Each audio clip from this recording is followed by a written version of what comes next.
Hello पत्तो। आज हम समातलन ते अनुप्रयोग ते तुस चैप्टर तो तुस सवाल तो हम ते स्ट्रक्चर करें थे। किसी पत्तो हमें पढ़ना है S square plus A square S square plus Y square equal to A square S square plus A square S square plus Y square equal to A square. ये क्या होता है? सर्कल वृत्त का इक्वेशन होता है, वृत्त का समीकरण होता है। यह तीसरा समीकरण होता है, वृत्त का समीकरण होता है। तीसरे निर्देशांक क्या होते हैं? यह एस एक्सिस पर ए तामा तीरो निर्देशांक होता है। ये क्या होता है? तीरो तामा ए निर्देशांक होता है। ये क्या होता है पत्तो? माइनस ए तामा तीरो होता है। और ये क्या होता है? ये क्या होता है? तीरो तामा माइनस ए होता है। तीरो तामा क्या होता है? माइनस ए होता है पत्तो। देखिए हमें क्या करना है पत्तो? पहले तो ये फार्मूला इसमें हमें क्या यूज होता? यहाँ पर एस इक्वल टू ए से S equal to P Y D S equal to A one. एक फार्मूला ये है। अगर हम लिमिट एस ती लिमिट लेते, अगर एस था लिमिट लेते तो S equal to A two S equal to P S ती लिमिट तो वाई डी एस। अगर हम वाई का लिमिट लेते तो क्या होता है? वाई इक्वल टू ए से Y equal to P S D Y. तब अगर हम एस की लिमिट लेते तो एस के रेस्पेक्ट में इंटीग्रेशन करेंगे, वाई की लिमिट लेते तो वाई के रेस्पेक्ट में इंटीग्रेशन करेंगे। तब यही तो फार्मूला यूज होता बच्चों। पूरे सवाल में हम कितने फार्मूला यूज करेंगे? तो फार्मूला यूज करेंगे। क्या? A one equal to integration S equal to A two S equal to P Y D S और Y equal to A two Y equal to P S D Y. जैसे बच्चों ये सवाल है, हमें integration करना है, इसका इंटीग्रेशन करना है। ये S square plus Y square equal to A square. ये क्या होता है? वृत्त का समीकरण होता है। ये क्या होता है? वृत्त का समीकरण होता है। अगर हमें पत्तो इसका एरिया निकालना है, इसका एरिया निकालना है तो क्या होता? इसमें हम एक चतुर्थांश का एरिया लिखा लेंगे। तीसरा एरिया लिखा लेंगे, एक चतुर्थांश का एरिया लिखा लेंगे। तो बच्चों एरिया लिखाने के लिए यहाँ पर तो एस है, यहाँ पर एस जीरो है और एस यहाँ पर क्या है? एस जीरो है और एस इक्वल टू ए, यहाँ पर क्या है? ए है। तो एस तहाँ एस की लिमिट तहाँ से तहाँ आ रही है, जीरो से ए आ रही है। एस की लिमिट तहाँ से आ रही है, जीरो से ए। तो हम क्या करेंगे? एक स्ट्रिप लेंगे। एस की लिमिट ले रहे हैं तो हम एच अर्थ पर स्ट्रिप लेना है। एक हम पत्तो स्ट्रिप लेंगे, क्या लेंगे? स्ट्रिप। यह स्ट्रिप लेंथे और इस स्ट्रिप का लेंथ मान लेंथे क्या है? इसका तो चौड़ाई है, चौड़ाई क्या मान लेंथे? डी एस मान लेंथे। और इसका तो ऊंचाई है, ये वाई मान लेंथे। क्या मान लेंथे बच्चों? वाई मान लेंथे ना।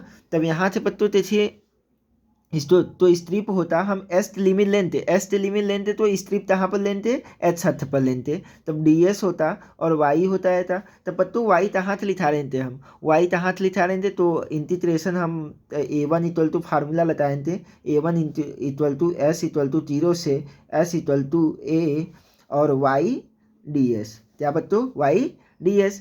क्योंकि वाई डी एस ये क्या है? छोटा हिस्सा है, छोटे हिस्से तो ये क्या है? आयत है। ये आयत है। आयत का एरिया क्या होता है? लंबाई टूड़े चौड़ाई। लंबाई कितना है? वाई है। चौड़ाई कितना है? डी एस है। अब मल्टीप्लाई करते हैं तो ये छोटे पार्ट का एरिया है। अब क्या पत्तो करेंगे? एस इक्वल टू जीरो से H equal to A integration करते हैं तो ये पूरे पार्ट था, ये पूरे पार्ट का एरिया इस रिटर्न का एरिया होता है, लिखल जाता ना। तो पत्तो वाई की वैल्यू कहाँ से लिखा रहे थे? यहाँ से वाई की वैल्यू क्या होता बच्चों? वाई की वैल्यू इसमें क्या होता? Y equal to S square plus Y square equal to A square.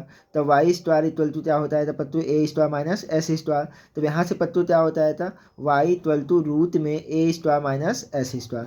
तो पत्तू वाई की वैल्यू आते हैं। अब वाई की वैल्यू हम कहाँ रखते थे? यहाँ पर रखते थे। वाई की वैल्यू यहाँ पर रखते थे तो क्या होता है? तो पत्तू A one equal to integration S equal to zero से S equal to A, zero से S equal to A. Y की वैल्यू कितना है पत्तो? रूट में A square minus S square into D S. अब पत्तो देखिए इसका इंटीग्रेशन का फार्मूला क्या होता है? एरिया क्या होता है? रूट में A square minus S square T S का इंटीग्रेशन क्या होता है पत्तो? तब ये पत्तो आप लोग तो पहले ये फार्मूला याद होना चाहिए। क्या याद होना चाहिए? फार्मूला याद होना चाहिए बच्चों। देखिए अगर इंटीग्रेशन जीरो से ए, इंटीग्रेशन रूट में A square minus S square D S होता है। तो पत्तों इंटीग्रेशन इसका क्या होता है? ए पाई टू रूट में A square minus S square S by two ना, S by two S by two root में A square minus S square plus A square by two S A square by two into sine inverse S by A. यही पत्तू इसका क्या होता है था, integration होता है था। यही पत्तू इसका क्या होता है था, इंटीग्रेशन होता है था। तो पत्तू हम यहाँ पर इसका एरिया लिखा रहे थे, इसका एरिया लिखा रहे थे तो क्या होता पत्तू, फार्मूला क्या होता है, एस पाई टू रूट में A square minus S square plus sine inverse sine inverse sine inverse S by A, sine inverse S by A limit तहाँ से तहाँ पत्तो 0 से ए। अब पत्तो तिथि अपर लिमिट डालें थे ए एस टी तथा ए रखें थे तो ए पाई टू और एस टी तथा ए तो पूरा 0 होता है था। अब पत्तो यहाँ पर एस टी तथा ए लिखे थे ये पूरा 0 होता है था। Sine inverse A by A minus lower limit S T value 0 तो ये पूरा 0, ये भी पूरा 0 तो ये 0 होता है था पत्तो। तब यहाँ से पत्तो क्या होता है था, हमारा आंसर हमारा आंसर क्या होता पत्तू, sign inverse sine inverse A by A minus 0। तब साइन इनवर्स 1, साइन इनवर्स 1 की वैल्यू क्या होता है पत्तू, पाई बाई 2। साइन इनवर्स 1 की वैल्यू क्या होता है, पाई बाई 2।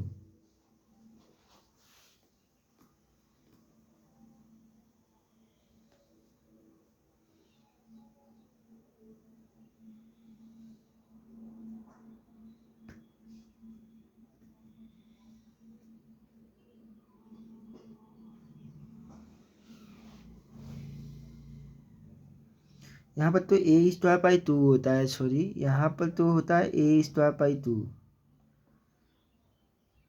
हम भूलते हैं। ए यहाँ पर ए स्क्वायर पाई 2 होता है, ए स्क्वायर पाई 2 होता है इंटीग्रेशन में। यहाँ पर तो पत्तू क्या होता है था, थोड़ा सुठा लेते हैं ए स्क्वायर पाई 2 और यहाँ पर भी ए स्क्वायर पाई 2। तब यहाँ पूरे ए स्क्वायर पाई 2 तो कितना होता है पत्तू, पाई ए स्क्वायर पाई 4, पाई ए स्क्वायर पाई 4। अब पत्तू ये अभी एट पार्ट का एरिया है, ये एट पार्ट का एरिया है, कितने पार्ट है, 4 पार्ट है। तो एरिया क्या होता है, तो कुल क्षेत्रफल, कुल क्षेत्रफल बराबर